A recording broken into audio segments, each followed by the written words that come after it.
for that, and we'll Sure. go. So Dr. Walsh, 5 minutes. Thank you. Mr. Chairman, Mr. Ranking Member, and members of the committee. Oh, let's do this right. There we go.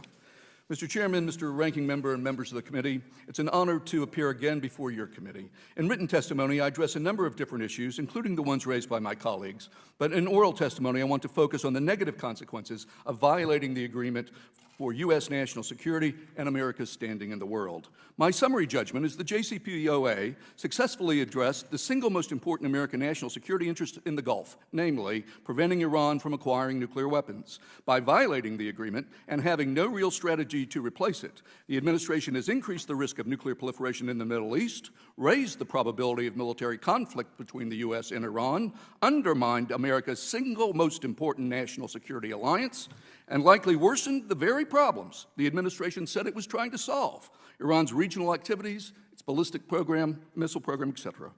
There are good reasons why Secretary of Defense Mattis and CENTCOM Commander Vodal, who is responsible for Iran in that region, men who may have to respond to what happens next, have both argued for staying in the JCPOA, as have Chairman Royce and Chairman Thornberry. Number one, the decision was poorly thought out, leaving the U.S. no strategy and unprepared for what would come next. British Foreign Secretary Johnson lamented that, quote, Plan B does not seem well developed at this stage. He said that the day before the president's announcement. For his part, the president admitted that if he were the Iranians, he probably wouldn't negotiate with the U.S. under these circumstances. That was President Trump who said that in his announcement.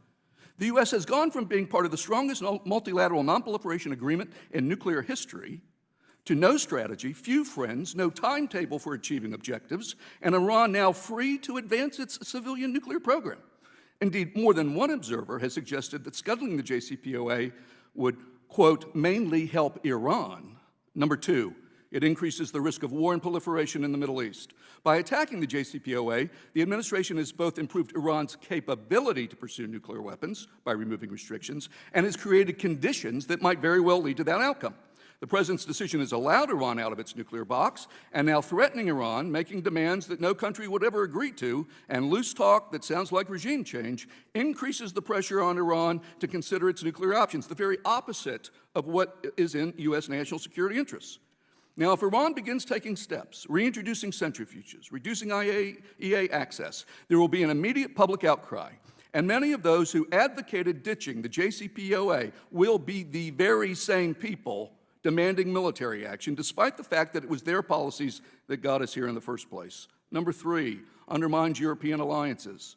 Americans fought and died in World War I and World War II, wars that resulted in millions of deaths and the destruction of Europe. Coming out of the ashes of World War II, the Atlantic and European alliances have been the single most important instrument for America's national security.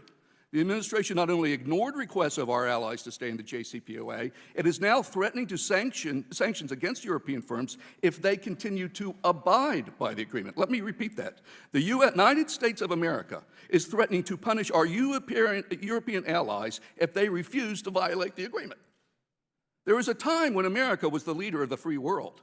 Leadership is when you take action and are followed by others who share your views and have confidence in your leadership. Leadership is not walking away from commitments and then threatening your friends if they don't do the same. Not a single country followed us out of the JCPOA. Not one. That is not leadership. That is not making America great. That is making America isolated. Number four, the problems of Iranian military spending, ballistic missiles, regional activities, human rights will be worse, not better, as a result of this decision. Will Iran, in the aftermath of U.S. actions, feel more threatened or less threatened? It would seem likely that it will feel more threatened for the reasons discussed above. That appears to be the president's objective. Now, research and scholarship in security studies would predict that, on average, as countries feel more threatened, they are more likely, not less likely, to spend money on their military and to develop weapons like missiles. They are more likely, not less likely, to hold their allies close in anticipation of a conflict, and more likely to undermine their adversaries to prepare for a coming conflict. Mr. Chairman, ranking members of the committee, ranking member and members of the committee, I want to thank you again for the opportunity to appear before you on a topic of utmost importance for U.S. national security and the security of our friends and allies.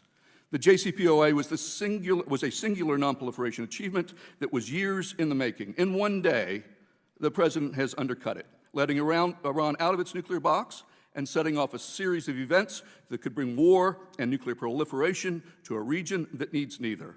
These developments will pose new challenges for American national security, and the American people will hold Congress accountable for those results. I remain committed to working with you to protect the American people and our friends abroad. I look forward to conversations about those dangers and challenges that lie ahead. Thank you.